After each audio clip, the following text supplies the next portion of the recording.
Chelsea, who have had a fantastic start to the season, just seem to be getting better and better under Enzo Maresca.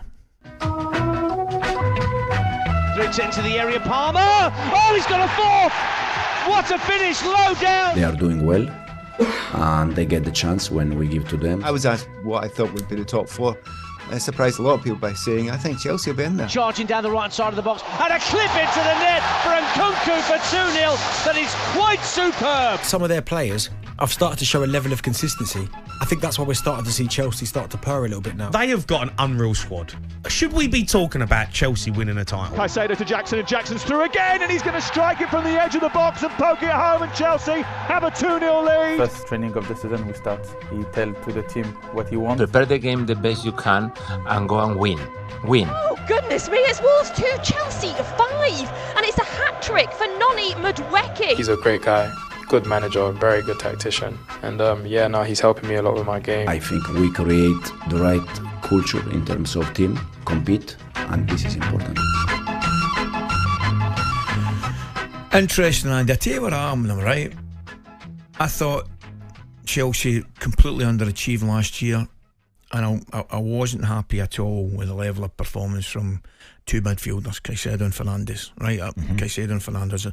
I thought, you know, and I made the comment a couple of times, I thought for £250 million I'm looking for a lot more. Yeah. I don't think it's any coincidence there's been a massive improvement in their play. Still a little bit concerned at the back. I've got a question mark over the goalie. You know, you're right. A question mark over the goalie. Gusto's come in. I like him at right back. Fofana, Colwell I like. Cucurella I like. I'm just not 100% sure. No, you wouldn't want to. You wouldn't have everything you've got on O'Malley to keep a clean sheet if they had to. You know, life depended on it. There's no doubt they are certainly improving. Oh yes, there's no doubt. Yes, and the big areas, the big question marks at the start of the season was Jackson. Yep. Right now, he's still got some distance to go. He had his best half, I think, in a Chelsea shirt at West Ham. I was there watching it. Yes. Where I thought he was excellent. His goals were terrific. Terrific. His movement, Ali, was terrific. Now look, he's going to miss him. Of course he is, and he's still going to frustrate people. Still got plenty to do, but he's moving in the right direction. Of course he is, and we always thought he would. Yeah. You know, and we tend to judge people in the moment, which we've got to do, judge people in the moment. But he's one of these players, Jackson. I think we all said, is there improvement in him? You better believe there is. Does he miss too many chances? Yes. Does he show a level of does he not show enough level of composure in his finishing? He doesn't. But you got to remember, there's still improvement in him. Still, and a lot of people were quick to judge and not give them the little bit of time that's required. And what's helping him is that they don't really have a natural other one to go in there. So he's gonna play. He's gonna play. And look, if he starts to miss chances again, and if he goes under, and if he's not then getting in the positions to miss because he's getting a little bit afraid of it, then that's a different ballgame. But that's not the case. No. At the moment, he's looked better. And of course, if you've got someone around like Palmer, you've got someone like that, the balance all of a sudden starts to feel and look a lot better. Can make great changes from the bench now, Ali. They've got the Netos of this world coming on. Noni Madueke is again a player that's improved. I like him. Improvement in him as well. I like him. You know, so they're young. They're a young team. They're a young team. You're right. Your concerns are Robert Sanchez he's a huge profile, big presence, but he's got a rick in him as a goalkeeper. He just has, and I think he's got to somehow try and eliminate that a little bit. Again, got himself in a mess trying to play out in the game against Brighton at the weekend. But look, he's got all the tools, if you like, to become a proper goalie. They've definitely started the season, in my opinion, far better than I thought. I thought there would be an improvement in them. There had to be a level of improvement in them. Yeah. But the level of improvement has been greater than I thought it would be. And whether they continue it or not will remain to be seen, but they've certainly had a great start, mate. Definitely, mate. Now, one of Todd Boehly's former appointments, Graham Potter, appeared back on our TV screens yesterday and lifted the lid on how he felt about Chelsea's transfer policy. He said, the owners decided the squad, they made the decisions to invest. I tried to explain the pros and cons of it. When you try to buy in January, there's no guarantee you can improve straight away, because the players you see there are not your Harry Kanes of this world, or indeed your Declan Rices. They're not proven Premier League players. I get that. That was me saying that, not Graham Potter. Yeah.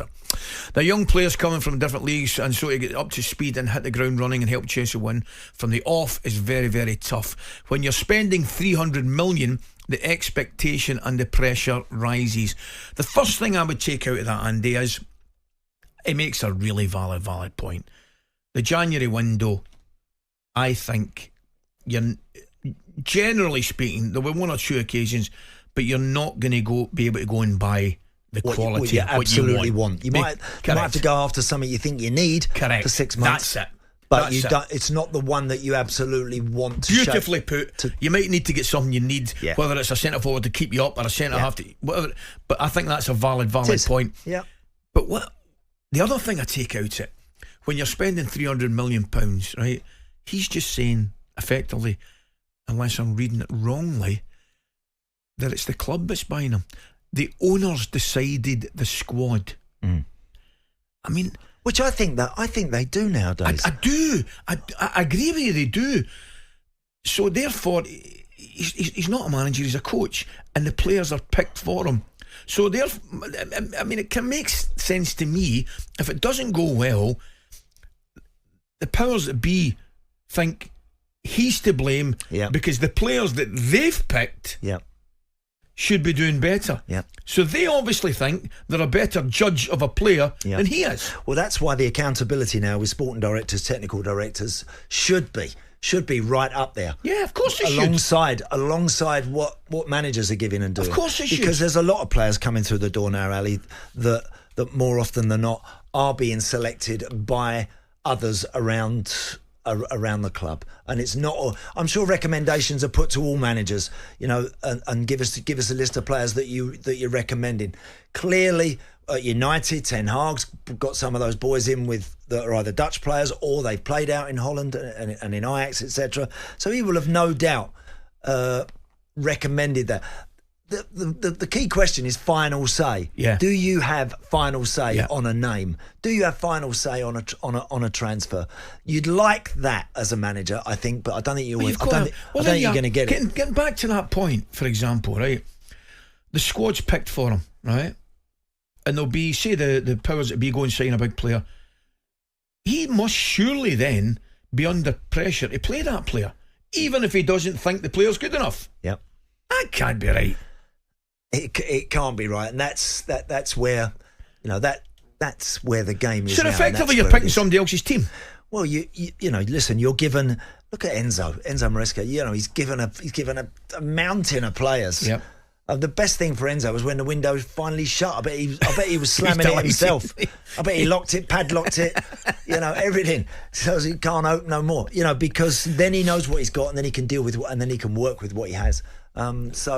So yeah, look, interesting and but you're right, it's the way the game's going. It's the way it is now, and I don't think managers would love final say, and they might have it written in their contracts, but there's so many others around the clubs nowadays that are doing deals, engineering deals, trying to get deals ready, and you can't always have what you want, so you've got to have another default position, and I think that's for other people at the clubs now. I hasn't gone unnoticed. You're giving that microphone about having this one. I am. It's because I've got my gogs on again, and I don't know, I'm always tripping up and falling over.